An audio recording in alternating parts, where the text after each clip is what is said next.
నమస్తే, welcome to our channel. నిన్న పవన్ కళ్యాణ్ గారు 6 months తన journey as a politician progress రిపోర్ట్గా రిలీజ్ చేశారు. సో దాని గురించి డిస్కస్ చేద్దాం. ప్రస్తుతం మనతో పాటు సీనియర్ జర్నలిస్ట్ కిరణ్ పోల్దాస్ గారు ఉన్నారు. నమస్తే సార్. నమస్తే అండి సార్, సో పవన్ కళ్యాణ్ గారు రిలీజ్ చేసిన ప్రోగ్రెస్ రిపోర్ట్ గురించి మాట్లాడదాం సార్. ఏంటి? పవన్ కళ్యాణ్ గారు ప్రతిపక్షంలో ఉన్నా కానీ వైసీపీకి నిద్ర లేకుండా చేస్తున్నాడు. ఇవాళ ప్రతిపక్షం వాళ్ళు కూడా ఎందుకు మనకి ఈ జీవితం అని బయటకు వచ్చి జనసేన పార్టీలన్నా చేరదాం, కనీసం మనుషులుగా మారదాం అని ఆలోచించేలాగా సిగ్గుపడేలా చేస్తున్నాడు పవన్ కళ్యాణ్ అని మనం చెప్పాలి. 6 నెలలు కాలండి, అనుభవం లేదన్నారండి, అసెంబ్లీ గేటు తాకలేడన్నాడండి, అసలుకు 2 చోట్ల పోటీకి ఓడిపోయామన్నారండి. పవన్ కళ్యాణ్ గారు ఏమన్నారండి ఆ రోజుల్లో? నన్ను ఒక్కడిని గెలిపించినా మీకోసం నిలబడతా అన్నారు. ఒక్కడినన్నా గెలిపించండ్రా బాబు, మీకోసం నిలబడతాన్రా, అసెంబ్లీలో కొట్లాడతాన్రా అన్నాడు. ఇవాళ ప్రతిపక్షం సిగ్గుతో తలదించుకోవాలి, ఎస్పెషల్లీ జగన్మోహన్ రెడ్డి.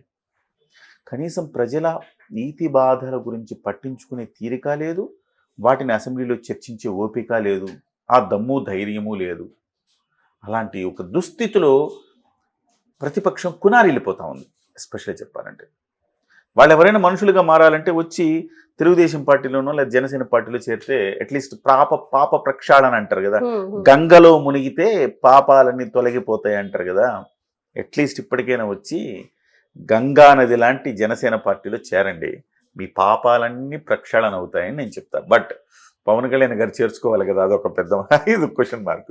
ఎవరినంటే జనసేన పార్టీలో చేరాలంటే వాళ్ళకి ఒక క్వాలిఫికేషన్ ఉండాలి, ఒక వ్యక్తిత్వం ఉండాలి, అలాంటి వాళ్ళనే తీర్చుకుంటారు. అట్లీస్ట్ తెలుగుదేశం పార్టీలోని చేరితే పర్లేదు, కానీ ఆ పార్టీలో ఉండి ఇవాళ ఇలాంటి ప్రోగ్రెస్ రిపోర్ట్లు చూశాక ఏం మాట్లాడుకుంటారు? ఇప్పుడు గత ప్రభుత్వంలో ఏమేం చేశారంటే ఏమీ లేదు, అప్పుల పాలు చేశారు. ఇవాళ ఈయన 6 నెలలు అయింది, అనుభవం లేదన్నారు, ప్రోగ్రెస్ రిపోర్ట్ విడుదల చేశారు. ఇవాళ ప్రోగ్రెస్ రిపోర్ట్ గురించి చెప్పుకోవాలంటే మనకు గంట ప్రోగ్రామ్ అవుతుంది. ఇది ఎందుకని ప్రతిపక్షాలకి తెలియాలనా, లేకపోతే జనాలు కూడా లైక్ పబ్లిక్ కూడా ఏం చేశారు అనేది కొంతమంది మాట్లాడే వాళ్ళు ఉంటారు కదా, వాళ్ళకి సమాధానంగానే ఎందుకని ఇది ఇంతకుముందు ఎవరైనా ఇలాంటివి చేశారా? అంటే ఇప్పుడు 6 నెలలకి చేయలేదు కానండి, అంటే గవర్నమెంట్ కూడా ఒక్కో సందర్భంలో చేస్తుంది, కానీ ఇప్పుడు దాకా అయితే చేయలేదు ఎవరు. బట్ ఈయన ఎందుకు చేశాడంటే రీజను, నేననే వాడిని గెలిపిస్తే మీకు ఏం జరుగుద్దో, ఒక నిజాయితీ పరుడైన ఒక వ్యక్తిని గెలిపిస్తే ప్రజలకు ఏం చేయగలుగుతాడు నిరూపించడం కోసం. మనకి అవకాశం ఇస్తే కదండి జనానికి తెలుస్తుంది. మీరు అవకాశం ఇచ్చారు కదా, ఆయన నిరూపించుకుంటున్నాడు. ఎస్, మీకోసం నేను ఇది చేశాను రా బాబు అని చెప్తున్నాడు. పిఠాపురం ఎమ్మెల్యేగా ఆయన గెలిచినప్పుడు, పిఠాపురం ఎమ్మెల్యేగా గెలిచిన చివరి ప్రయత్నం దింపుడు కళ్యాణ్ ఆశ అన్నట్టుగా జగన్మోహన్ రెడ్డి గారు వచ్చి పిఠాపురంలో ఈమెను గెలిపించండి, వంగా గీత గారిని డిప్యూటీ సీఎం చేస్తా అన్నాడు. ఆయన ప్రభుత్వ హయాంలో 5 డిప్యూటీ సీఎంలు ఏం పీకారు కాబట్టి మళ్ళీ డిప్యూటీ సీఎం చేస్తారని జనం నమ్మల, పవన్ కళ్యాణ్ నమ్మారు జనం.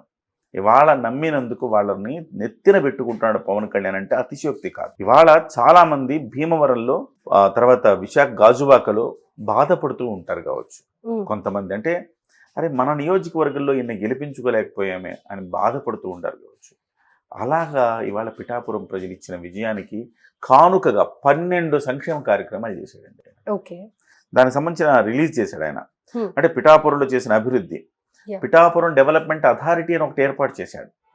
దానికోసం ఒక సంస్థ అభివృద్ధి ఒక అథారిటీని ఏర్పాటు చేశాడు పిఠాపురానికి.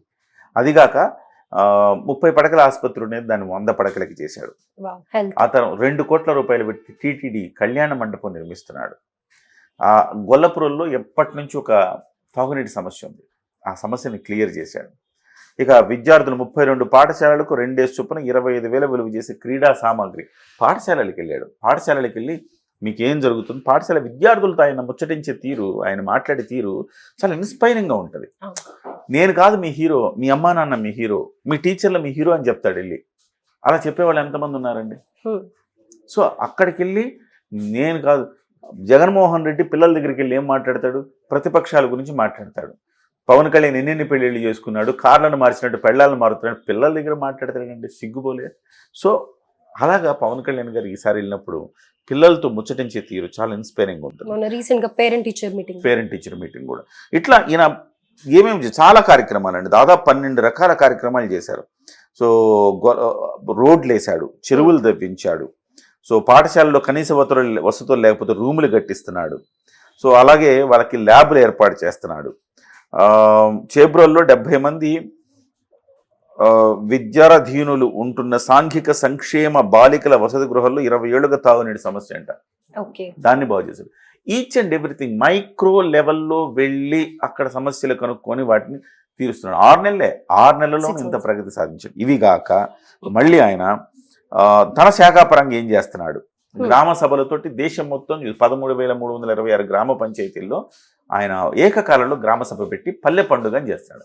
పల్లెల్లో మీకు గ్రామాలు అంటే మీకు తిరిగే, మీరు హైదరాబాద్లో ఉంటారు కాబట్టి మీకు తెలియదు, గ్రామాల్లోకి వెళ్ళేటప్పుడు అంటే ఏ రోడ్డు సక్రమంగా ఉండదు, అన్ని గతుకుల మయం, ప్రమాదాలు జరిగేవి, వెహికల్స్ పాడయ్యేవి. సో చాలా బాధపడేవాళ్ళు. ఇవన్నిటిని రోడ్లు వేయించాడు, నీళ్లు తెప్పించాడు. ఎక్కడెక్కడ ఇబ్బంది అంటే నీళ్లు తేవడానికి కూడా ఏంటంటే ముందు పైప్ లైన్లు తవ్వేసేయడం, ఎవరికి ఇష్టం వచ్చిన కాంట్రాక్టులకు ఇచ్చుకోవడం, ఇలాంటి పనులు కాదు. నిజంగా అది జనానికి లబ్ధి చేకూరే పని చేస్తున్నాడు అనమాట. కేంద్ర ప్రభుత్వం నుంచి ఆయన అడిగిందే తడవుగా కేంద్ర ప్రభుత్వం నిధులు ఇస్తుంది. ఎందుకు? పవన్ కళ్యాణ్ ప్రభ అట్లా వెలుగుతుంది కేంద్రంలో. ఆయన ఏమడిగితే అది ఇస్తుంది కేంద్రం.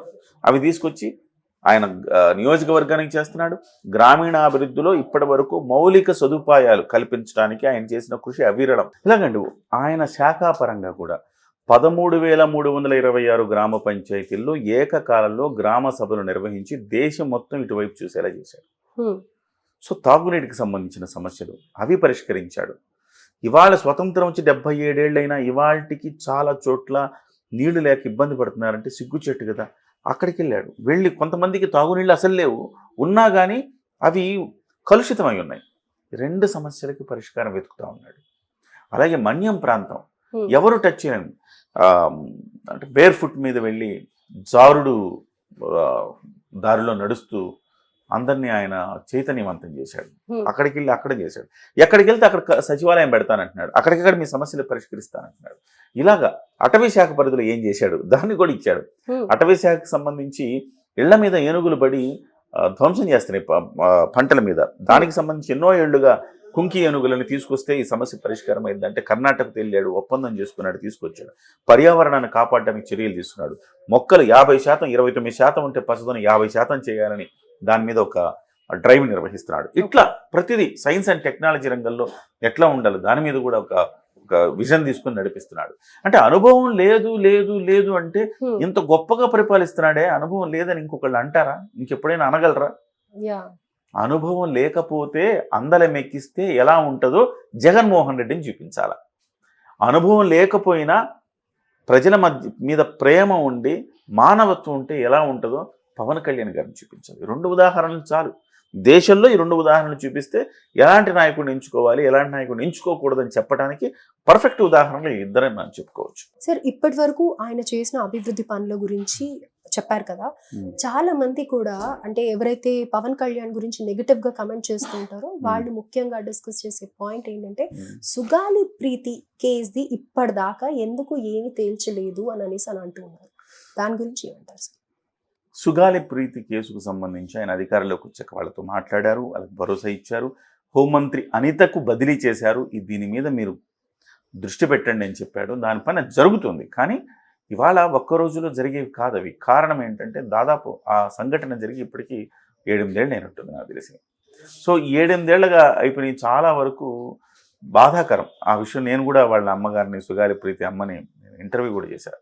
చాలా బాధాకరం ఏంటంటే అంతా డబ్బున్న వాళ్ళందరూ పార్టీలకు అతీతంగా ఒక్కటైపోయారు. అక్కడ పార్టీలకు అతీతంగా ఒక్కటైపోయి ఆ అమ్మాయిని అంటే పాశవికంగా ఆ అమ్మాయి చనిపోయేలా చేశారని అంటే మనం వింటే మన కళ్ళ మంట నీళ్ళు వస్తాయి. అంత దారుణమైన అంశం. పవన్ కళ్యాణ్ గారిని కూడా కదిలించింది. కానీ కొన్ని ఇబ్బందులు కూడా అక్కడ ఎదురైనట్టుగా మనకు కనబడతా ఉంది. ఆయన సొంత ప్రభుత్వం వస్తే ఇలాంటి వాటి మీద ఉక్కుపాదం మోపుతాడు. కానీ కొంత ఇది కూటమి ప్రభుత్వం అయ్యేసరికి కొంచెం ఆయన కూడా కాస్త ఇబ్బంది పడతా ఉన్నాడు. అదొకటి మీరు గమనించారు లేదు? అంటే శాంతి భద్రతల మీద ఎందుకు మీరు తీసుకోవట్లేదు, ఎందుకు మీరు సరిగా యాక్ట్ చేయట్లేదు, చర్యలు తీసుకోవట్లేదు అని గట్టిగా ఒకసారి నిలదీసి అవసరమైతే నేను హోంశాఖ ఏమైనా తీసుకోవాలా అని ఆయన గట్టిగా మందలించిన పరిస్థితి కూడా. అంటే ఆయన తెలుస్తుంది మనం కొన్ని మాటలు కొన్ని హామీలు ఇచ్చాం, వాటిని మనం నెరవేర్చలేకపోతున్నాము, వాటిని నెరవేర్చలేకపోవటానికి కారణం నేను ఇది నా సొంత ప్రభుత్వం కాదు కదన్న ఒక అశక్తత కనబడతా ఉంది. ఓకే. సో అంటే ఈ ఇందులో అశక్తతో ఇంకా Definitely hidden చాలా ఉంటాయి. పవన్ కళ్యాణ్ గారు చెప్పిన గట్టిగా వార్నింగ్ ఇచ్చిన తర్వాత నుంచి మీకు నేరాలు తగ్గుముఖం పట్టాయి మీరు అబ్జర్వ్ చేస్తే. అండ్ మిస్సింగ్ వాలంటీర్స్ ది కూడా, అదే అది కూడా అప్డేట్ ఏం లేదు అని అనేసి అని అంటూ ఉన్నారు. అది దానికి సంబంధించి అది కొన్ని సంవత్సరాలుగా జరిగిన పరిణామాలు అవన్నీ. అంటే మీరు చెప్తుంది 33,000 మంది ఆడపిల్లలు yeah. తప్పిపోయారని, దానికి సంబంధించి కొన్ని ఏళ్లుగా జరిగిన పరిస్థితి అవన్నీ. వాటన్నిటికి సంబంధించి కూడా హోంశాఖ బలంగా పనిచేయాలి. ఇవాళ హోంశాఖ అంటే ఎవరండి? వంగలపూడి అనిత గారు, చంద్రబాబు నాయుడు గారి సారథ్యంలో ఉంది. వాళ్ళు దాని మీద వర్కౌట్ చేస్తూ ఉన్నారు. సో ఒక్క రోజులో జరిగేవి కాదు అవన్నీ. సో అప్పుడప్పుడు హెచ్చరిస్తున్నారు ఈయన. రైట్. ఈయనది ప్రభుత్వం, ఈయన సొంత ప్రభుత్వం కాదు, ఆ శాఖ ఈయనది కాదు, ఇక ఈయన శాఖ పరంగా ఈయన బ్రహ్మాండంగా చేస్తున్నారు. వాటి మీద కూడా హెచ్చరిస్తున్నారు, మీరు జాగ్రత్తగా ఉండండి, మీరు చేయకపోతే హోంశాఖ నేను తీసుకొని ఏమైనా చేయమంటారా అంటున్నాడు. అంటే ఆయనలో చిత్తశుద్ధిలో లోపం లేదు, ఆయన బ్రహ్మాండంగా ఆయన ఒక కన్నేసి ఉన్నారు. ఇది ఉమ్మడి ప్రభుత్వం కదండి. ఆయన కొన్ని ఎంతవరకు చోట్ల ఇప్పుడు చేయగలుగుతారో అది చేస్తున్నారు. ఈవెన్ 48,000 కోట్ల రూపాయల అక్రమ రవాణా బియ్యాన్ని ఆయన బ్రేక్ చేసినా ఎందుకు పూర్తిగా ముందుకెళ్ళట్లేదంటే అందులో దురదృష్టవశాత్తు ఇందులో పార్టీలకు అతీతంగా నాయకులు దాంట్లో ఇన్వాల్వ్ అయి ఉన్నారు. ఓకే. కొన్నిటిని ఎంత గట్టిగా పోరాడినా ఏం చేయలేము. మీరు సినిమా చూస్తారు, ఒక సినిమా అవునవును. సినిమాలో రాణా అనుకుంటా, ఈ వ్యవస్థను బాగు చేద్దామని అనుకుంటే వ్యవస్థ మొత్తం కుళ్ళిపోయి ఉంటుంది. ఈ రోజు మనం చేసే పరిస్థితులు కనపడవు. అట్లాంటి సిచ్యువేషన్ కూడా పవన్ కళ్యాణ్ గారికి వాళ్ళ కనపడతా ఉంది. భారతీయ 2 సినిమాలు అదే చూపిస్తాడు. అవినీతి సిస్టమైజ్డ్ అయిపోయింది. అవినీతి చేయొద్దురా అని చెప్పినందుకు భారతీయ 2ని వాడిని ఆ సినిమాలో ఆ క్యారెక్టర్ పవన్ కళ్యాణ్ ఈయన క్యారెక్టర్ని, కమల్ హాసన్ క్యారెక్టర్ని, భారతీయుడి క్యారెక్టర్ని తరిమేశారు. ఎగ్జాక్ట్లీ, మాకు అర్థం అవుతుంది మీరు చెప్పేది. హిడెన్ ప్రాబ్లమ్స్ చాలా ఉన్నాయి అని అనేది అర్థమవుతుంది. వాటన్నిటిని సార్ట్ అవుట్ చేసుకుంటూ వెళ్తున్నారు. ప్రభుత్వంలో కూడా ఈయన ఉమ్మడి ప్రభుత్వం ఉన్నది. సో అంత వేగంగా నిర్ణయాలు తీసుకోలేడు. ఈయనకిచ్చిన శాఖల వరకు ద బెస్ట్